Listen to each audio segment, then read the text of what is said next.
بسم الله الرحمن الرحيم الحمد لله والصلاة والسلام على رسول الله. سپاس و ستایشی پەروەردگارەکەین کەوا موفقی کردین لە مانگی ڕەمەزانە بتوانین بین سەفەری عومرە بکەین. داواکاری لە خوای پەروەردگار لە ئێمە و لە باقی مسلمانانی وەرگێت، بە خوای پەروەردگار بیکا بە نسیبی ئەو خوشک و برابەرەزانی کە تا ئێستا نهاتنە بۆ ئەم شوێنە. لێرەدا لەگەڵ دکتۆر عەبدولەتیف بەڕێزی کەوا جەنابشی سەفەری عومرەی کردووە الحەمدولله، حەزمان کرد چەند پرسیارێک سەبارەت بە کەناڵی ئامۆژگاری لە خزمەتیا بکەین. مامۆستا گیان پێشەکی خوای گەورە عومرەکەت لێ وەرگرێت بەخێر بۆ سەفەری عومرە. مامۆستا گیان سەبارەت بە کەناڵی ئامۆژگاری پێمان خۆشە ئەبینین لە کەناڵی ئامۆژگاری و ئەبیستین مامۆستایان لەم کاتەدا هانی خەڵکی دەدەن بۆ هاوکاریکردنی کەناڵ و بۆ بەردەوامبوونی کەناڵ و باسی ئەوە ئەکەن کەوا کەناڵی ئامۆژگاری لەسەر ئەرکی خێرخوازان دەڕاتە ڕێوە و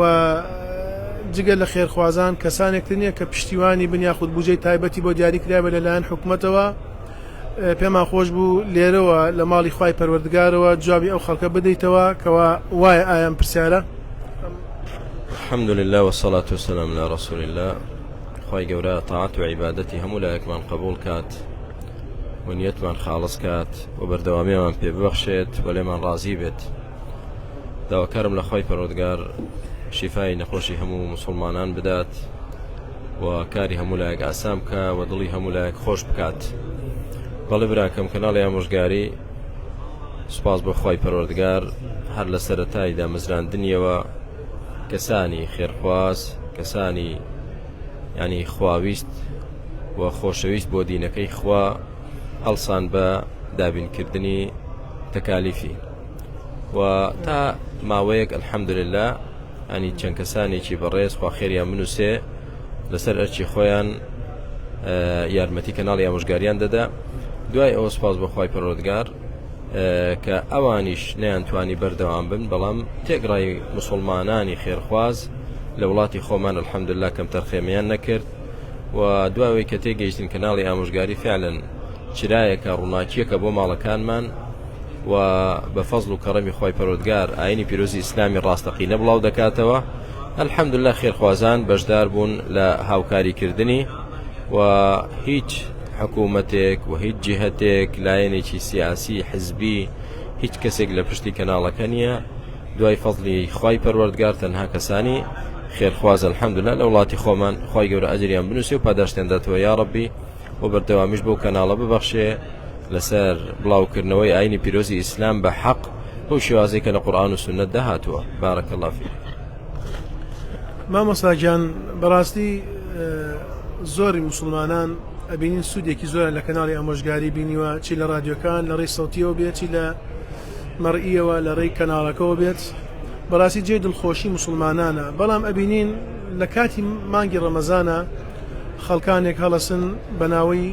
وەکو مامۆسای ئاینی قساکەن بۆ خەڵکی سار دەکەنەوە یاخود ڕێگری لە خەڵکی ئەکرن کەوا هاوکاری ئەم کەناڵە نەکەن یاخود زەکات و سەدەقەی پێ نەدەن. اینجا جەنابەت تێبینی چی لەسەر قسەی ئەو مامۆستایانە؟ بێگومان براکە مۆزوعی یارمەتیدانی کەناڵی ئامۆژگاری دوو شێوازی هەیە بە مادی. شێوازی کەم بریتیە لە خێرکردن ماڵبەخشین، شێوازی دووەمیان بریتیە لە زەکات پێدان. ئەو بەڕێزانەی کە لە مانگی ڕەمەزان بە خۆیان دەکەون بۆ ئەوەی کە بە خەڵک بڵێن زەکات یا هاوکاری کەناڵی ئامۆژگاری مەکەن، زۆربەیان کێشەکەیان لەگەڵ بابەتە شەرعیەکە نییە وەکو دین و شەرع باسیکەن، بەڵکو وەکو لە هەڵسوکەوتیان و لە قسەکانیاندا دیارە ئەوان کێشەیان لەگەڵ ئەسڵی بوونی کەناڵی ئامۆژگاریە. حەز بە بوونی ناکەن و حەز بەو داوایە ناکەن. بۆچی؟ چونکە سێ جۆرن ئەوانەی کە تانە و تەشەر لە کەناڵی ئامۆژگاری دەدەن. دانەیەکیان کەسانێکن یعنی تاوەکو تەوقی سەریان ڕۆچون لە بیدعە و خوڕافەتدا، طبعاً حەز ناکەن کەناڵی ئامۆژگاری کە داوە و بانگەوازی تەوحید بڵاو کاتەوە. حەز دەکەن خەڵک بێگومان بازاڕیان نامێنێ کە ئەوەش غەڵەتن بە هەڵەدا چوون بۆیە حەز ناکەن داوای تەوحید هەبێ دەیانەوێت خەڵک هەر لەسەر خوڕافەتەکەی جاران بڕوە هانا بۆ قەبرێک بەرێ پشت بە شەخصێک ببەستێ ئەوەیان دەوێت بۆیە ئەوانە دێن لە مانجی ڕەمەزان و غەیری مانجی ڕەمەزانیش کەناڵی ئامۆژگاری بە خراپدا دەنێن و داوا دەکەن کە ئەو کەناڵە هەر نەمێنێ. سنفی دووهەم بریتە لەچێ ئەوانەی کە دەیانەوێت کەناڵی ئامۆژگاری هاوکاری نەکرێت و کێشیان لەگەڵ کەناڵەکە هێو نایانەوێت ببێت ئەوانە کەسانێکن کە بیرێکی توندڕەوی زۆر یان هەیە کە خەڵک بە کافر دەزانن و ئێمەی مامۆستایان و بانخوازانی کەناڵی ئامۆژگاریش هەر بە کافر دەزانن لەبەر ئەوە ئەسڵەن کەناڵی ئامۆژگاری بە کەناڵێکی کوفری دەزانن بۆ چونکە خەلەل لە خۆیاندایە خەلەلەکە لە کەناڵەکە نییە لە مامۆستاکانی کەناڵ نییە الحەمدوللا کەناڵی ئاسمانی ئامۆژگاری کەناڵێکە لەسەر ئیمان و تەقوا و تەوحید و سونەدا مەزراوە بەس ئەوان چونکە خۆیان توندڕەون هەر لەو کاتەوە خەلیفە عەلی کوڕی ئەبی تاڵیبیان بە کافر زانی و شەهیدیان کرد جا پێداوەرە ڕێچکەکەیان بەردەوامە هەرچی وەکو ئەوان بیر نەکاتەوە بەلایەنەوە کافرە و بۆیەش نابێت کەس هاوکاری کەناڵی ئامۆژگاریکە ئەمە سنفی دووە من کە دەبینین تەکفیریەکانن قسە بە ئامۆژگاری دەکەن ئەمە چوونە پاڵ سنفی یەکەم کە شەخص پەرست دەکەن سنفی سێهەمیش چوونە پاڵ ئەو دوو جەبهە ناموبارەکە ئەوانیش بە حسابی منهجی سەلەفی بە حسابی منهجی عولەما بەڵام ئەوانش زێدەڕەون لە مبتەدیع داناندا بەلای ئەوانەوە کەناڵی ئامۆژگاری کەناڵێکی بیدعیە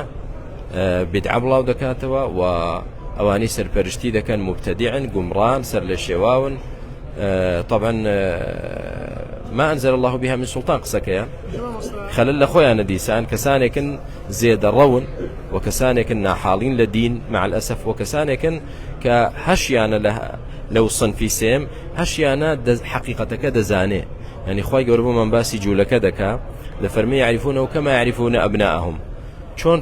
مناڵی خۆیان دەناسن ئەوە پێغەمبەریان دەناسی عەلەیهی سڵاتو وسەلام بەڵام بۆچی حەسەد بەغیان بەینەهم جا هەیە لەوانە ناڵێن یەهودە دەڵێن ئەو سیفەتەی تێدایە حەسەد چاوی هەڵنایە بۆی ئامۆژگاری هەبێت لە هەموو ماڵەکاندا هەیە ڕادیۆی ئامۆژگاری لە هەموو شارەکان هەیە سوپاس بۆخوا ئەکادیمی ئامۆژگاری کراوەتەوە بۆ فێرکردنی قورئان و ئادابی ئیسلامی و عەقیدە لە زۆربەی شارەکان کراوەتەوە چاویان بەو ئیشە هەڵنایە ناچار دەست دەکەن بە داعوە لە جیاتی داعوەکردن بۆ تەوحید و سونە و دوعای خێر و وریاکردنەوەی مسلمانان لە مانجی ڕەمەزان دەڵێن کاتێتی ئێمە ئەو چرای ئامۆژگاری بکوژێنینەوە جا بەردەوامن دەبینین هەر سێ سنفەکە یەک دەگرن یەکێکیان لە قیمەی تەکفیر یەکیان لە قیمەی تەبدیع خەڵک بە مبتەدیع دانان و منهەجی دانان و ئەحساب یەکێکیان قیمەی خوڕافەت یەک دەگرن بۆ دژاتی بۆیە وتم براکەم ئەوانە کێشەکەیان لەگەڵ بابەتە فقهیەکە نییە بەڵێ بەشێک لە زانایان دەفەرمون زەکات تەنها بۆ مجاهیدە مقاتیلە بەڵام ئەوانە جیاوازن منطلقی ئەوان شتێکە و منطلقی ئەمانە شتێکی درا ئەمانە یا حەسەدە یا ناحاڵی خۆیانە کە کەناڵی ئامۆژگاری بە دژی ئیسلام دەزان و بگرە بەڵگەشت لەسەر ئەو قسەیەمان دەچن لە ماڵەکان ماڵی خەڵک کە بە میوانی بچن بە دزی کۆنتڕۆلەکە وەردەگرن و کەناڵی ئامۆژگاری دەسڕنەوە بۆیە کێشەیان لەگەڵ خودی کەناڵەکەی لە کاتێکدا کە کۆنتڕۆلەکە دەگرنە دەست ئامۆژگاری دەسڕنەوە لەوانەیە لە هەمان تەلەڤیزیۆندا دەیان کەناڵی فاسد و مفسیدی تێدا بێت کەناڵی دوور لە دین و بەدڕەوشتی تێدا بێ یەکی تر ناسڕنەوە بەز ئامۆژگاری دەسڕنەوە بۆی کێشەکەی ئەوان مسلمانان تێ بگەن قەزیەکە بابەتێکی فقهی و شەرعی و دینی نییە قەزیەکە دەیانەوێت ئەو چرایە لە ماڵەکان بکوژێتەوە بارەکە الله فیک بۆیە بەڵام ويمكرون ويمكر الله والله خير الماكرين هەرچەندە هەرچی سنفەکە یەک بگرن بۆ کوژانەوەی ئەو چرایە داوە لەو خوای دەکەین زیاتر برەوی پێ بدا و بیگەشێنێتەوە لە ماڵەکاندا مسلمان استفادەی لێ بکەن انشاءالله جزاك الله خيرا مامۆستای بەڕێز ئێمە پرسیارێک ئەکەین یانم ئەو برانەیەکەوە ئەو ڕێگریە ئەکەن یاخود ئەو شتا بە ئەدەمەگوێی خەڵکیە جەنابیان شتێ باشتر شکەبند کە تەقدیمیکەن بۆ مسلمانان یاخود خزمەت ئیسلامی پێ بکەن یاخود شتێ لەو بابەتیان هەیە وتمان قەزیەکە ئەوە نییە بڵێن وەڵا کەناڵی ئامۆژگاری و چەند کەناڵێکی تر هەیە دینی هی باشتر هەیە ئامۆژگاری خراپە نا بەس لەگەڵ کەناڵی ئامۆژگاری کێشیان هەیە خۆ نابینین بێن باسی مەثەڵەن چەند کەناڵێکی تری ئیسلامی هەیە باسی ئەوانە ناکەن بەس ئامۆژگاری کێشیان لەگەڵ ئامۆژگاری چونکە سوپاس بۆ خوای گەورە یعنی بۆتە سەرچاوی ڕووناچی بڵاوکردنەوەی ئاینی پیرۆزی ئیسلام وەکو خۆی بە حەق لە ماڵەکاندا الحەمدولله نابینێت لە کەناڵی ئامۆژگاریدا شتێک کە پێی بودرێ بیدعا یاخود پێ بدرێ خوڕافەت یاخود پێ بوترێ شەریک قەراردان بۆ خوای پەروەردگار لەکە باز بکرێ یاخود برەی پێ بدرێت بەڵکو ئەوەی کە ئەکرێتەوە ئەبینین تەفسیری قورئانی پیرۆزە گوێگرتن لە قورئانی پیرۆز یاخود ڕوونکردنەوەی فەرمودەکانی پێغەمبەری خوا صلی الله عليه وسلم یا ڕوونکردنەوەی وشەی عولەما و قەولی عولەمایە لە هەموو بوارەکاندا ئێمە کەناڵ ئامۆژگاری خەڵک هەروە ئەبینێت تعجبمان تێ لەو خەڵکە بەڕاستی بێگومان وإن تعجب فعجب قولهم کەناڵی ئامۆژگاری هەر کەسێک بە ویژدانەوە 24 ساعاتێک هەر شەو ڕۆژێک 24 ساعاتێک سەیری کە چ دەبیستێ قورئانی پیرۆز تفسیری قورئانی پیرۆز فرمودەی پێغەمبەر صلی الله عليه وسلم ڕاوەکردن و لێکدانەوەی حەدیث پێغەمبەر صلی الله عليه وسلم ئادابی ئیسلامی فقه و شریعات و بەسەرهاتی پێشی نەچاکەکانمان سەحابە ڕزای خۆی گەورەیان لێبێ ئامۆژگاری و نەسیحەت ئەو شتانە دەبیستێ براکەم بۆیە کێشەکە لە ئامۆژگاری نییە کێشەکە لە خودی ئەو کەسانەیە کە دژایەتی دەکەن وەکو وتمان بەغیەن و حەسەدەن یاخود جەهلەن ئەم دوو صنفە وەکو بەڕێوەبەرایەتی کەناڵ وەکو بەشی ئیدارەی کەناڵ ڕێگریەکی هەیە بەرامبەر ئەو مامۆستایانی کەوا وا ئێستا بەو ئیشاڵ ساون بۆ کاراڵ ساون کەوا بێن وتاری خۆیان بابەتی خۆیان لە کەناڵی ئامۆژگاری و پەخش بکرێت یاخود کەناڵی ئامۆژگاری تایبەتە بە چەند مامۆستایەکی تایبەت کەناڵی ئامۆژگاری براکەم ئەسڵەن بۆ ئەوە دامەزراوە خوای گەورە دەفەرمێ لە مەسجید ئوسس على التقوى والله خوانیتمان خاڵسکە کەناڵی ئامۆژگاری لەسەر ئەو ئەساسە بیناتنراوە کە ئاینی پیرۆزی ئیسلامی ڕاستەقینە وەکو خۆی بڵاو کاتەوە بێ زیادڕەوی بێ کوردڕەوی و بێ دەستکاریکردن و بیدعەکاری و شێواندن جا هەر مامۆستایەک بەو شێوازە بیەوێت داوە بکە ئیسلام وەکو خۆی بڵاو کاتەوە کەسێکی زێدەڕە و تودڕە نەبێ کەسێکی شلڕە نەبێ کەسێکی گۆڕانکاری نەکا لە دینەکەدا و بیدعانەیەنەتە ناودین والله من بەرە و لە خزمەتی داین بەڵێ ڕاستە زۆر جار دەوترێ باشە بۆیەوە بەس کۆمەڵی مامۆستا نزیکەی و مامۆستانەی لە ئامۆژگاری دەچێت تا نزیکی 100 مامۆستا دەڕوا ماشاءالله بەبادینیەوە بۆ کەسی تر هەر مامۆستایەک ڕازی بێ بەوەی کە بانگەوازیەکەی ئەو بانگەوازیە بێ پێغەمبەری خوا صلی الله علیه و سەحابە و تابعین لەسەری بووە ئەوە ئێمە لە خزمەتی داین و بۆی بڵاو دەکەینەوە بەڵام هەندێک مامۆستا ئێمە شتمان ڕاگرتوون بۆچی چکە سەیرمان کرد لایەندا لە ڕێبازی پێشینە چاکەکانمان لە ڕێبازی پێغەمبەری خوا صلی الله علیه و سەحابە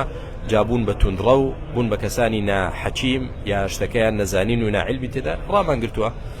بۆچی لێی نادەن چونکەوە خزمەت بە کۆمەڵگای موسڵمان ناکا و خزمەت بە ئاینی پیرۆزی ئیسلام ناکا وتارەکانی و هەڵوێستەکانی بۆی ڕای دەگرین هەشە خۆی چۆتە دەرەوە بۆ چونکە دەڵێ من ڕازینیم بەو بانگەوازیە لەبەرچی لەبەر توندڕەوێتی خۆی ڕازی نییە ئەجینا براکە منبەرێکە بۆ داوای حەق داوای ئیسلام بە حەق وەکو خۆی ئینشاءالله بۆیش ئومێدەوارین خوا نیەتی هەموو لایەکمان خاڵسکە بۆ بەردەوامیمان پێبدا بۆ خزمەتکردنی ئاینی پیرۆزی ئیسلام وەکو خۆی ئینشاءالله خی گەورە پاداشی خێرداتەوە مامۆستاگیان پرسیارێتر ئێمەوە حاڵی بووین کەوا کەناڵی ئامۆژگاری لەسەر ئەرکی خێرخوازان دەڕاتە ڕێوە و مسلمانانی کوردستان خی گەورە پاداشی خێران بەرە تا ئێستا درێغیان نەکردووە بە گوێرەی پێویست هاوکاریان کردو بە تایبەت لە مانگی ڕەمەزانە ئێستاش مانگی ڕەمەزان مانگی ئیحسان و سەدەقات و عیبادەتکردنی خوای پەروەردگارە مانگی بەخشینی زەکاتە دانی زەکاتە نصیحەت و ئامۆژگاری چییە بۆ خێرخوازان بۆ کەسانی کە خوای پەروەردگار زەکاتی لەسەریان واجب کردووە ئایا زەکاتەکەیان بەشێکی بنێر بۆ کەناڵی ئامۆژگاری یاخود بەشی فقەرای لێ بدەن نصیحەت و ئامۆژگاری چییە بۆیان براکەم من ئەڵێم زەکات بدەن بەو هەشت سنفەی کە خوا فەرموویەتی زەکاتی پێ بدەن هەر لە فەقیر و مسکینەوە تا في سبيل الله وغارمين ئەوانەی قەرزارن و لە پێناوی خوا في سبيل الله ئەوانەی ڕێبوارن هەمووی زەکاتی پێ بدرێ والحەمدلله یعنی زۆربەی هەر زۆریش کە زەکات دەدا زەکاتەکەی بۆ فەقیر و مسکینە و دەستیان خۆش بێ خوا خێریان بنووسێ بەڵام دەڵێن ئەو جانیبەی تریش ئەو لایەنەی تریش کە سنفێکە خوای گەورە دیاری کردووە فەرمێ وەفی سەبیل الله زەکات لە ڕێگای خوا من دەڵێم دوو جار ئەجریان بۆ دەنووسرێ ئینشاء الله کەسێک کە زەکاتەکەی لە پێناوی خوا بدا چۆن یەکەمیان زەکاتی ماڵەکەی دەرکردووە دومیشیان فی سەبیل الله جیهادە تۆ چۆن پێغەمبەری خوا صلی الله علیه و سلم فەرموویەتی جاهدوا المشرکین بأموالکم وأنفسکم وألسنتکم جیهادی مشرکین کەن بە ماڵتان کەواتە ماڵێک کە دەیبەخشی بۆ بڵاوکردنەوەی دینی خوا بۆ هێشتنەوە و بەرەو پێشچوونی کەناڵێکی ئاسمانی کە دینی خوا وەکو خۆی بڵاو دەکاتەوە دەیگەێنێتە هەموو گوند و لادەیەک و شارەکان و وڵاتەکانی تریش برای منەوە تۆ جیهاد بە ماڵت دەکەیت و هەم زەکاتەکەتدا هەم جیهادی شت کرد کەواتە ئاگامان لەوە بێ دوو جار خێرە بە ئیزنی خوای پەروەردگار کە زەکاتەکە لەوەدا بێ ئینشاءالله و فتوای گەورە زانایانی لەسەرە نەک فتوای یعنی من هاتبم بڵێم وەڵا ئەوە ڕەئیەکە من خۆم دامهێنا و ئیجتیهادی خۆمە بۆ نمونە مجمعی فقهی لە مەککە علەمای کیبار کە مجمعێکی فقهیە فتوایان لەسەر ئەوە داوەکە بەڵێ زەکات بۆ داعوا بۆ بانگەوازی جێی خۆیەتی و زۆر کارێکی خێرە و هەروەها شێخ محەممەد بن ئیبراهیم یعنی کۆمەڵێک لە علەما فتوایان لەسەر ئەوە داوە کە سوپاس بۆ خوای پەروەردگار زەکات لە پێناوی خوا جێی خۆی دەگرێ و دوو قاتیش خێرە ئینشاءالله چکە ئێمە هەمومان دەزانین براکەم لە ئەمڕۆ لە وڵاتانی جیهاندا کەم وڵات هەیە پشتیوانی داعوا و بانگەوازی ئیسلام کا وەکو خۆی ناکرێ بڵێ وەڵا ها حکوومەت پارەیەک دیاری دەکات چۆن دەبینین مەثەلەن هەر حیزبێک یا هەر مەسئولێکی گەورە کەناڵێکی بۆ خۆی هەیە و پارەیەکی بۆ سەرف دەکات ئایا حکوومەت دێت بۆ نمونە پارەیەک دابنێ بڵێ با کەناڵێکی دینداری وەکو ئامۆژگاری یا غیری ئامۆژگاری هەبێ ئاینی پیرۆزی ئیسلام وەکو خۆی بڵاو کاتەوە ئەدەب و ڕەوشتێکی جوان لە ماڵەکاندا بەرقەرار بگرێ و بیر و باوەڕێکی جوان فێری خەڵکە شتی وان نییە کەواتە لەسەر ئەرچی چیە ئێستا بوونی ئەو جۆرە کەناڵانە کە دەیان و سەدان کەناڵی خراپ هەیە لەسەر ئەرچی من و تۆی خێرخوازە برای مسلمانم کە تۆ زەکاتەکەت بدەی جگە لە زەکات خێرکە ئینشاءالله بۆی ئەو ڕووناچیە بەردەوام بێت کە جۆرێکە لە جیهاد و هەر کەسێک بەهۆی کەناڵی ئامۆژگاریەوە خوای گەورە هیدایەتی بدە دوور کات نوێژ بکە ڕۆژەیەک سونەت بگرێ لە خراپەیەک دوورکەوێتەوە زیکرێکی خوا بکە عەقیدەیەکی ڕاستکاتەوە ئەوە ئەی کەسی خێرخواستەوە لەو خێرەدا بەشداری سەدەقەی جاریە علم ينتفع به تا ڕۆژی قیامەت ئینشاء الله تعالی بارك الله ئەو خێرخوازە بەڕێزانەی کەوا بە ماڵیان بەشدارە بن وەکو مامۆستایان کەوا لەسەر مینبەرەکان ئەمر بە چاکاکەن نەهی لە خراپاکەن یاخود بە نەسیحەت و ئامۆژگارەکانیان کە خەڵکی لەسەر دەستیان هیدایەت وەرەگرێ و لە شەعائیر ئیسلام جێبەجێکەن هەمان ئەجر و پاداشتیان هەیە براکەم وەکو لە فەرمودەکەی پێغەمبەر دەهات عەلەیهی السەڵات وسەلام فەرمی جاهدوا المشرکین بأموالکم وأنفسکم وألسنتکم هەر مامۆستایە کە بە زمان دەعوە دەکا ئەمە جیهادە لە پێناوی خوا بەلاشە جیهادە لە پێناوی خوا یعنی ئەوانەی کە خەمخۆرن ماندوو دەبن و هەر مامۆستایە کە هەر خێرخوازێک با مامۆستانە بێ با علمی نەبێ بە ماڵەکەی دەبەخشێ هەمووی شەریکن لەو جیهادە لەو ئەجرە گەورە بە پشتیوانی خوای پەروەردگار ئەنجا من دەمەوێت نەسیحەتێکیش بۆ ئەو برایانەی کە ئاوات ڕیسپەر بوون و چوونەتە بەرەیەکەوە کە دژایەتی کەناڵی ئامۆژگاری دەکەن جا لە هەر سێ سنفەکەی کەوتم خوڕافیەکان بن یاخود توندڕەوە تەکفیریەکان بن یا تەبدیعیەکان بن پێتان دەڵم هەمووتان برای باش بن خۆتان قەرزاری ڕۆژی قیامەت مەکەن کارێک مەکەن بۆ قیامەتتان زۆر قورس بێ حقد و ڕق و حەسەد ئەوە ناهێنێ تۆ ببیتە سەبەبی کوژانەوەی ڕووناکی ماڵەکان ئەو کەناڵەی کە بە فەزلی خوای پەروەردگار ئاینی پیرۆزی ئیسلام وەکو خۆی بڵاو دەکاتەوە ئەی ئەو بەناوبانخواز و مامۆستایی کە تۆ بە خەڵک دەڵێی هاوکاری کەناڵی ئامۆژگاری مەکەن ئەوە کەناڵی ئامۆژگاری هاوکاری نەکرێت و بوەستێت دەزانی تۆ سەبەبی دەزانی ئەو ئاەتە شمولت دەکا کە خوای گەورە دەفەرمێ وەیەصدون عن سەبیل الله ڕێگری لە ڕێی خوا دەکەن تۆ خۆ خەڵک کەناڵەکانی تر ناکوژێنێتەوە بەردەوامن حکوومەت و ئەحزاب یارمەتیان دەدەن کەناڵەکانی ترکە گۆرانیە مۆسیقایە موسەلسەلاتە فسق و فجور و فاحیشە و بدع و خرافەت بڵاو دەکەنەوە ئەوانە هەر دەمێنن لە ماڵەکاندا ئەوەی کە دۆ تەوێ بیکوژێنیتەوە ئامۆژگاریە جا بزانە ئەی ئەو کەسەی کە تۆ بە خەڵک دەڵێ هاوکاری مەکەن بۆ ڕۆژی قیامەت وەڵامت چی دەبێ بۆ لای خوا کە ئەو دەرگایە دەرگای دینی خوا لە خەڵک داخەی بۆی والله من يعني ئامۆژگاریشی دڵسۆزانە و برایانەیان دەکەم براکانم بڵێن ئەعوذ بالله من الشیطان الرجیم چۆن نەفستانە ئەوەتان پێ دەکا کە ئێوە بەرامبەر ئامۆژگاری ئەو قسانە بکەن و بە خەڵک بڵێن ساردیان کەنەوە بڵێن هاوکاری ئامۆژگاری مەکەن لە خوا بترسن بڵێن خوای پەناماندەی لە شەڕی نەفسمان و شەڕی شەیطان کە ناتوانن دەست بە ئەریش بگرن و هاوکاریش بن متەخاذل مەبن ڕێگر مەبن خەڵک سارد مەکەنەوە بۆ ئەوەی کە بۆ قیامەتتان ئەرکتان زۆر زۆر قورس نەبێ و خوای گەورە ئەجر و پاداشتی هەموو مسلمانێک داتەوە بە دوعای خێر لەگەڵ کەناڵی ئامۆژگاری دەبێ کە زۆر گرنگە بەلامانەوە بە نەسیحەتی خێر یاخود بە هاوکاری مادی یاخود بە هاوکاری زانستی بەلاشەی هەر شتێک هاوکار بێ داواش لەو خوای گەورە دەکەین یەکمان خاڵس کە یارمەتیمان دێ بۆ خزمەتی دینەکەی بێ بۆ شێوازەی کە خۆی پێخۆشە و پێ ڕازیە لە کۆتاییشدا دەڵێم کەناڵی ئامۆژگاریش ئێمە مرۆڤین هەموو ئەو مامۆستایانە و ئەو کارمەندانی بەڕێوی دەبن مرۆڤن کاکە مرۆڤیش معسووم نییە لە هەڵا لەوانەیە زەلەیەکیش هەڵەیەکیش کەم تەرخەمێکیش ڕوو بدا بەڵام ئیشی مرۆڤ هەروایە بەڵام مەبەستمانە بە جوانترین شێوە بکرێن ئینشاءڵڵا هەڵەیەکیش نوقسانێکیش بوو بێت خوا لێمان خۆش بێ بە قەست نەبووە بە مەبەست نەبووە وەکو طبیعەتی مرۆڤ هەڵە لێ ڕۆدا خۆیرمەتی هەموو لایەک بدا نیەتی هەموو لایەکمان خاڵسکە و هەر برایەک نەسیحەتی خێری بۆمان هەیە لە خزمەتی داین هەر برایەک دەیەوێ ڕخنەیەکمان بگرێ هەر لە خزمەتی داین بارك الله فيكم وجزاكم الله خيرا جزاك الله خيرا بارك الله فيك دەستخۆشیمانێ بە بەڕێز دکتۆر عەبدولەتیف خوای گەورە پاداشی خێری باتەوە